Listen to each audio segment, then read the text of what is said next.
Have you ever sat down to make music and ended up tweaking a snare for hours, overthinking, overanalyzing, and overcomplicating your musical decisions because you think that they aren't good enough yet to be shared with the world? And while you're working hard on that musical masterpiece of yours, you notice that someone with, let's say, questionable talent puts out a piece of work and they just blow up overnight.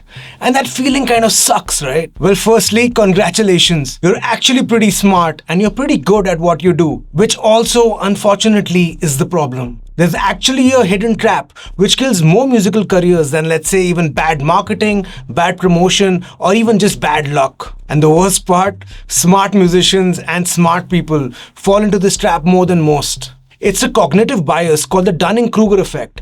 And if you're a victim of overthinking your musical decisions, this video might just explain why. Number 1, the mountain of confidence. So let's travel back to when you first started to learn and develop your skills as a musician. The first time you could play chords in a manner which made sense to you. And the first time you could actually put a song together which you'd heard or were a fan of and it actually sounded like the song. If you remember, you would have actually felt pretty great about yourself and you would have had no hesitation in playing that song in front of your friends or family. And the best part was that you actually got positive feedback from your family and friends because you now possessed a skill which they did not. So you're actually rewarded with high confidence when you've just started acquiring a new skill. This kind of results in you freely sharing your music in the form of videos or playing along in front of family, friends, peers, and even social media. And because you have no idea of how good or bad you are at this point of time, you have no hesitation in doing this. This period is actually referred to as the mountain of confidence. And sad news, this is the best you'll ever feel about your skills as a musician. Number 2, the Dunning Kruger effect and the confidence gap. The Dunning Kruger effect is a cognitive bias in which people with actually limited competence at a field overestimate their abilities. And the further you get in being competent in that field of study, you actually start underestimating your abilities. This was actually first described by David Dunning and Justin Kruger back in 1999. When you first start making music, you don't know how good or bad you are, so you don't overthink it, you just make it and put it out.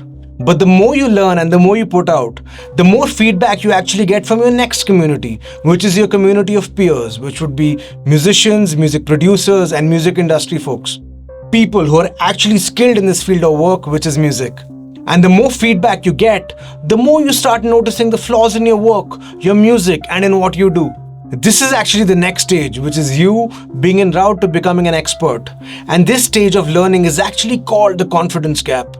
Beginners are confident, but they lack skill. People on the way to becoming experts, on the other hand, have skill but lack confidence. And most of us musicians, we get stuck in the middle, where we know enough to see and notice our flaws in our music, but lack the confidence to actually put it out in the world. This is why some artists, and maybe artists with, let's say, lesser skill, actually put out and release a lot of music because they're in that mountain of confidence phase. And others who are actually way better than they think they are too scared to put the music that they have out into the world. As a music producer who's been working with artists for almost 18 years now, this is the one thing I've seen most musicians struggle with, especially the best ones. This confidence gap is real and it really hinders progress when you're in this phase of learning. And this is actually backed by scientific research. Number 3, why smart musicians hesitate more.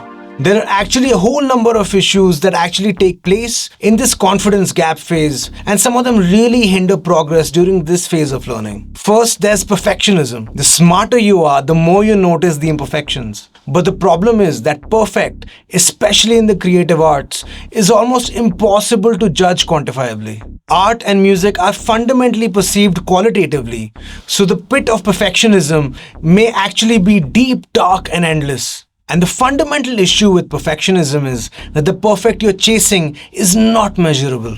It's an intangible and unmeasurable goal which can actually consume you like a drug if you let it. Just like a drug, the more you chase it, the further you are from it. Especially in a world which rewards musicians for intangible moments.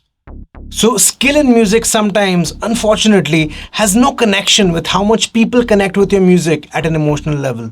And connection actually drives success in a field as subjective and as personal as music. Then I think there's fear of judgment.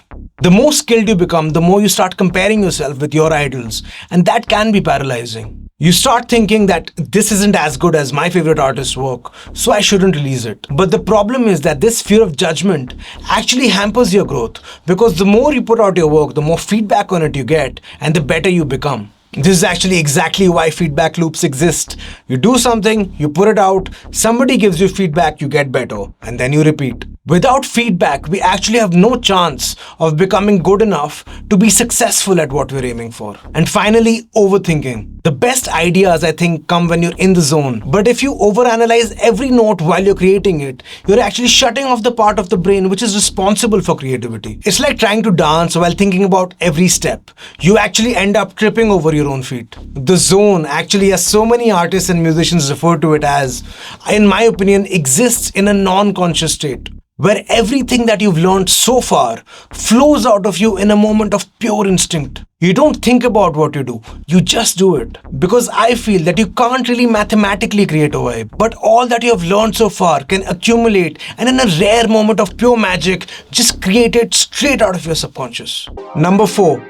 Please stop overthinking and just start releasing. If you've ever abandoned a song because you thought it wasn't good enough, here's my take on how to break the cycle. Firstly, there's one thing you must acknowledge about yourself, that you're actually quite good. The fact that you doubt yourself means that you're way ahead of the mountain of confidence. Congratulations, my friend, you're on your way to becoming a great musician. Secondly, it's just a hard pill, and I think us musicians have to swallow it, that there is no guarantee of how your work will be perceived once you put it out in the world. With marketing, money, and strategy, you can precisely calculate how many people your music might reach. But how they will perceive it, that's something that's completely out of your hand. Perception is subjective, and you can't force someone to love your music. And no matter how much skill you have, it still is no guarantee of how people will perceive you and your music and whether they'll fall in love with it or not. In fact, some of the songs that are called classics and are loved by millions of people across the world were made by people who weren't really skilled at the instruments. But they might have been great at expressing or connecting with people with their raw emotion or their feelings. And no matter where you are on the Dunning Kruger graph, it unfortunately has no correlation with how people connect with you and your music.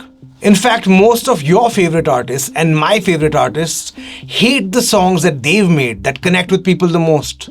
Just think about Kurt Cobain hating Smells Like Teen Spirit or Radiohead hating Creep. The artists in these cases themselves don't know why these songs connected with people, but they just did. So I think to escape the cycle of this Dunning-Kruger effect and this trap of perfectionism is to just accept that releasing imperfect music is the best that you can do. Because there is no objective way of judging perfect, especially from an emotional connectivity standpoint. I think that shifting our mindset just a little bit might be what ends up helping us the most. Instead of asking yourself, is this perfect? Just ask yourself, is this good enough to share? And if the answer is yes, just go ahead and share it. It's okay.